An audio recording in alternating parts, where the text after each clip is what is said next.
দর্শক কথা বলছি আমাদের খামার থেকে যথারীতি আমার সঙ্গে আছেন আমাদের জামাল ভাই। আপনার তো ভিডিও যেদিন করলাম তারপরের দিন চলে যাওয়ার কথা। হ্যাঁ ভাই, আমি চলে যেতাম, কিন্তু আমার আবার ওই ইটালি প্রবাসী সেলিম ভাইয়ের আবার একটু কাজ আমি করে দিয়েছিলাম। 125 বিঘা জমিতে ধান রোপণ করে দিয়েছিলাম। সেলিম ভাই আবার ওই আপনার ভিডিও আপলোড করে দেওয়ার পরে সেলিম ভাই আমার বলে যে জামাল ভাই, আপনি অন্তত বাসায় যাওয়ার আগ মুহূর্তে আপনি আমার ওষুধটা দিয়ে যান। তো এই আকাশের কারণে, মেঘবৃষ্টি অবস্থার কারণে হয়তো দেখা গেছে যে বৃষ্টি আসছে, সেই কারণে যেন হয়তো 2 দিন ধরে দিয়ে উঠতে পারিনি।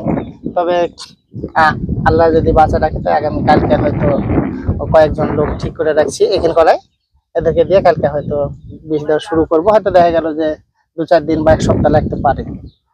হয়তো ওইটা দিয়ে গেলে অন্তত পক্ষে ধরেন ধান কাটার সময় তার এখন না, ধান কাটতে তো অন্তত আরো 3-4 মাস, তার মাঝে হয়তো আমি বাসায় যাই, হয়তো ঘুরে আবার হয়তো চলে আসবো।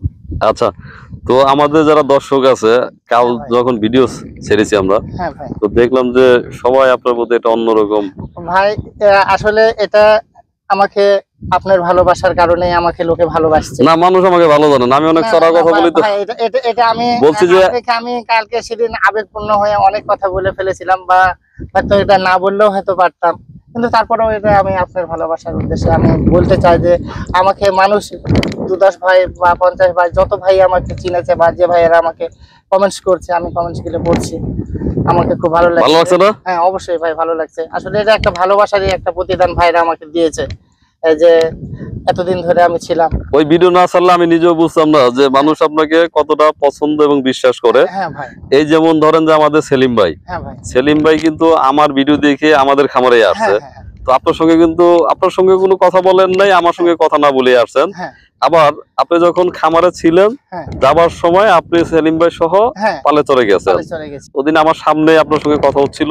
তো সেলিম ভাই, আমি দূর থেকে যেটুকু শুনলাম, সেলিম ভাই বলছে যে ভিডিও দেখে গেছি, কিন্তু ওখানে কিন্তু জমি নিছি আমি জামাল ভাই আপনার জন্য, আপনারা দেখা, মানে আমি দূর থেকে আর কি শুনছি আর কি।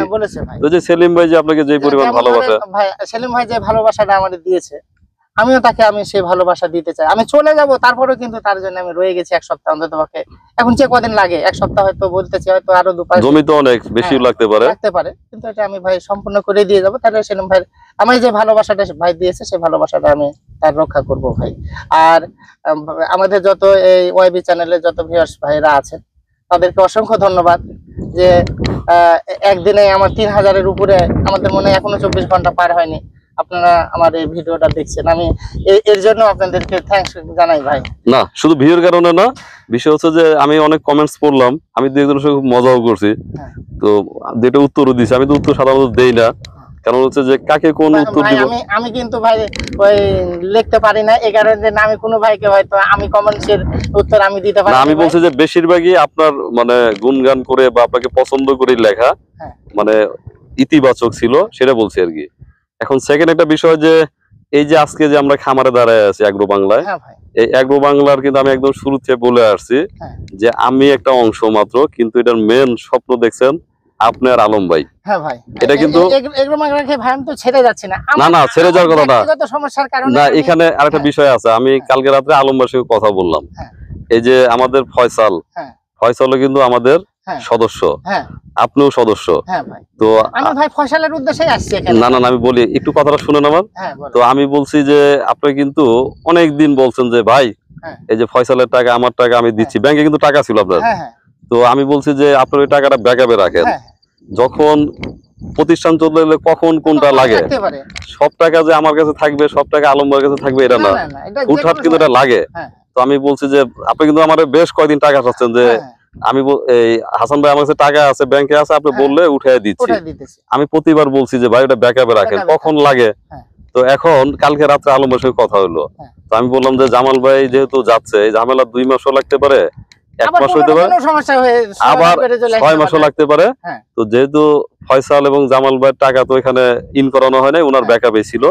তো আলম ভাইরে বললাম কি বলবো তাহলে জামাল ভাইরে, তো বললো যে যেহেতু সেও তো উদ্যোক্তা। তো আমি বললাম না, উদ্যোক্তা তো আপনার দুইজনই। তো বললো তাহলে জামাল ভাইরে বললেন যে এই ব্যাকআপে থাকুক, যখন জামাল ভাই যে কোনো সময় না যে কোনো সময় জন্য না, আমি সেলিম ভাইয়ের টাকাও আপনাকে বলেছিলাম না হ্যাঁ আমি চলে যাচ্ছি এই মুহূর্তে, হয়তো বলাটা ঠিক না, আপনি ওই টাকাটাও দরকার হলে আপনি প্রয়োজনে ব্যবহার করবেন। আমি না বলেছি ভাই। সেটাও আমি সেলিম ভাই থেকে নিব না, আমি নিলে আপনার কাছে নিব। আচ্ছা শুনেন, তো আমি যেটা বলছি পরে আলম ভাইয়ের সঙ্গে আমি আর আলম ভাই একমত হয়েছি যে ঝামেলা 2 মাসও লাগতে পারে 6 মাসও লাগতে পারে। হ্যাঁ তো যেহেতু উদ্যোক্তা হিসাবে জামাল ভাই এবং ফয়সাল একটা প্রায়োরিটি আছে, হ্যাঁ ভাই তো আপনি তো এর মধ্যে যাতায়াত থাকবে, হ্যাঁ কিন্তু অবশ্যই। ফাইনালি যখন আপনি এখানে আসবেন হ্যাঁ তখন আপনার কাছ থেকে টাকা নিব না, আপনি খরচ করবেন। আচ্ছা ভাই কেন এটা আলম ভাই আমার বলছে যে যেহেতু ব্যাকআপে ছিল ওটা ব্যাকআপই থাকুক, জামাল ভাই ঝামেলা মিটিয়ে আসুক, হ্যাঁ ভাই ঝামেলা মিটে গেলে হ্যাঁ। আবার ওদের জামাল ভাই আসবে, এটা 1 মাস হোক 6 মাস হোক 3 মাস, এটা তো হ্যাঁ সমাধান তো আছে। আচ্ছা ভাই তো বলছে ওটা ব্যাকআপেই থাকুক, ফয়সাল আমাদের জামাল ভাইও আমাদের, হ্যাঁ ভাই কিন্তু টাকার বিষয়টা এটা ব্যাকআপ আছে, ব্যাকআপেই থাকুক, এটা এভাবে চলতেছে চলুক, জামাল ভাই ঝামেলা শেষ করে আসুক। যাক ভাই এটা দোয়া করবেন যেন আমি আমার এই হ্যাঁ হ্যাঁ প্রাথমিক যে ঝামেলাটাতে পড়ছি এটা যেন আমি এটা মিট করে আসতে পারি। সবকিছুই মিটমাট হয়ে যায়। হ্যাঁ এখন আর একটা বিষয়, হ্যাঁ ভাই ওই যে এই পাশে যে জমি রাখছিলেন হ্যাঁ ভাই দানেশ মাতবরের যে জমিটা, ওটা কি ওই ওটা ওটা তো ছেড়ে দেওয়ার কথা বলছেন না? হ্যাঁ ওটা আমি এবছর ছেড়ে দিতে চাইছি। আর ওটাতে দেখা গেল যে হয়তো ওষুধ দিতে হয়তো দেখা গেল 3-4 হাজার টাকা লাগে, এটা আমি হয়তো আপনাকে দিয়ে যাবো না, এটা না ওনার আপনি দিয়ে যান আচ্ছা ভাই আমারে। না, আমি যদি এখন তো আমি ধরেন 20 দরকার না যদি আপনার কাছে থাকে হ্যাঁ।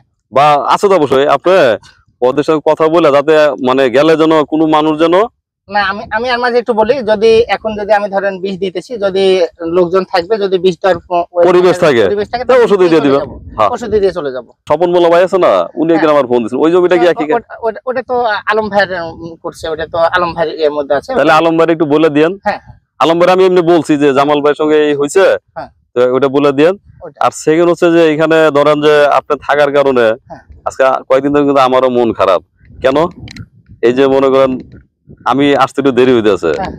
আপনি থাকলে তখন মনে হতো যে না জামাল ভাই কিন্তু এটা করতেছে, ওইটা আছে, একটু ফোন দিয়ে যোগাযোগ, হ্যাঁ অবশ্যই। এটা কিন্তু আমি কিন্তু আপনি যখনই ফোন দেন আমি তখনই আমি বলি যে ভাই অমুক জায়গায় যেতে হবে, আমি অমনি রেডি হয়ে যাই। এটা কিন্তু আমার জন্য এখন অনেক চাপ, কারণ এটা আমি বলেছি যে ভাই আমি যদি আপনার হয়তো দুয়ানাও কাজ করতাম, কিন্তু এই দুয়ানাও এখন আপনাকে করতে হবে অথবা টেনশনে থাকতে হবে। হ্যাঁ, এটাই। তারপরে আলম ভাইও কিন্তু বাজে অবস্থায় আছে, ভাবি কিন্তু এখনো পুরোপুরি হ্যাঁ, সুস্থ না। এখন ধরেন এই প্রজেক্টের এগ্রো বাংলার প্রজেক্টের আপনার সম্পূর্ণ 16 আনায় এখন আপনাকে দায়িত্ব পালন করতে হবে, যতদিন আমি বা আলম ভাই এসে এদের হাল না ধরি ততদিন 16 আনায় আপনার পুরো এদের পুরো থাকবে দায়িত্ব। কিন্তু আমার তো এখন মনে করেন যে এটা বেশি হয়ে যাচ্ছে, কারণ কি জানেন ভাই আমরা অবশ্য জোর করে দিচ্ছি না, না জোর করে না, অবস্থাটা এরকম এখন হ্যাঁ। মনে করেন যে আপনার ওখানে যাইতে হবে। হ্যাঁ হ্যাঁ আলম ভাই ভাবি কিনা দৌড়াচ্ছে, ওটাই। এখনো ভাবি সুস্থ না, হ্যাঁ। তো এখন সব মিলিয়ে মানে চাপটা একটু বেশি আমার উপরে। হ্যাঁ। আর ভাই আরেকটা বিষয়, এমনিতে মানে এই কথাটা মানে এমনি বলা ঠিক হচ্ছে কিনা আমি জানি না, বলেন। ওই যে চাঁদপুরের যে ভাইয়ের কাহিনী, ওটা আমি বলি, ওটা আমি ওই যে ওই ইয়ার সাধুরা যে টাকা পয়সা দিল না, চলে গেল, আবিদা টাকা পয়সা দিল না, এটা তো আপনি তো জানেনই। না না এবার একটু বলি, মানুষ আমি তো বলি না, হ্যাঁ। এই যে আমি আপনি এখানে 24 ঘন্টা থাকার পরেও হ্যাঁ। নাম না বলি, হ্যাঁ। 2-4 জন কি আমার আপনার টাকা মেরে খেয়ে চলে যায় নাই? হ্যাঁ তা গেছে। এখন লজ্জায় বলি না, কেন বলি না জানেন, মানুষ মনে করবে যে আপনারা চরে থাকেন, আপনাদের টাকায় আবার মানুষ মেরে যায়। এক সেকেন্ড হচ্ছে যাদের নাম বলবো, এদেরকে আমি টাকা আপনার পুরো দায়িত্ব ছিল, তাই জন্য আমি এদেরকে চাই না আমার উপর দায়িত্বের জন্য না, বলেন এটা কি কেউ বিশ্বাস করবে? ওটাই। কিন্তু আবার নাম বলি না কেন জানেন, নাম বলি না যে একটা মানুষকে সবার সামনে ছোট করা দরকার নাই। ওটাই তো ভাই, তাহলে এটা এডিট করে আপনি এটা কেটে দিয়েন। না এডিট করে কাটবো না, এটা অনেকে ভুল বুঝে, আমি অনেক কথা তো বলি না। এটা তো অনেকে টাকা পয়সা দেয়নি, তারপরে হলো যাদের সাথে আমরা এইভাবে চলাফেরা করেছি, তারপর আমি বলেছি যে না ঠিক আছে, তারপরে এটা তার আমি তার কাছ থেকে ধার বা উধার দিয়ে নিকো, এটা দেখা গেছে যে একটা কাজে দেওয়া হয়েছে, সেই কাজটা করে কাজটা হয়নি, রোপণ করে কাজটা ভালো হয়নি, এই কারণে জানি তারপর আমি বলেছি। কোনটা কথা বলছেন? ওই যার কথা আপনি চাঁদপুরের কথা বললেন। ও আমি একটু বলি, দর্শক ছিল না, হ্যাঁ। মানে ওই যে পরশুদিনকে হঠাৎ করে ফোন দিছে, আমিও জানতাম না, হ্যাঁ। আমাদের নাজিম ভাই, উনি কাতার প্রবাসী, হ্যাঁ। বাড়ি হচ্ছে চাঁদপুরে, হ্যাঁ। তো উনি এখানে কিছু করতে চাইছিলেন মনে হয়, হ্যাঁ। সেই জন্য ছোট একটা লেনদেন আছে, হ্যাঁ। তো ওইটা ক্লিয়ার করে দিন, আর এমনি তো অন্য কোনো ঝামেলা নাই। না না না ওটা কোনো সমস্যা না ভাই।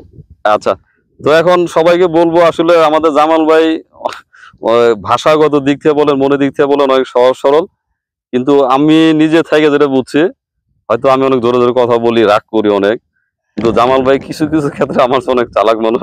না ভাই, এটা স্বীকার করুন ভাই। না ভাই, না না না না শুনেন, সবারই কিন্তু মানে সরলতা, অবশ্যই জীবনের জন্য সরলতা অনেক ব্যাপার, হ্যাঁ। কিন্তু আমরা প্রত্যেকেই কোনো না কোনো জায়গায় কিন্তু চালাক। হয়তো একটা বোকা মানুষ, তারও কি একটা ভালো গুণ নাই?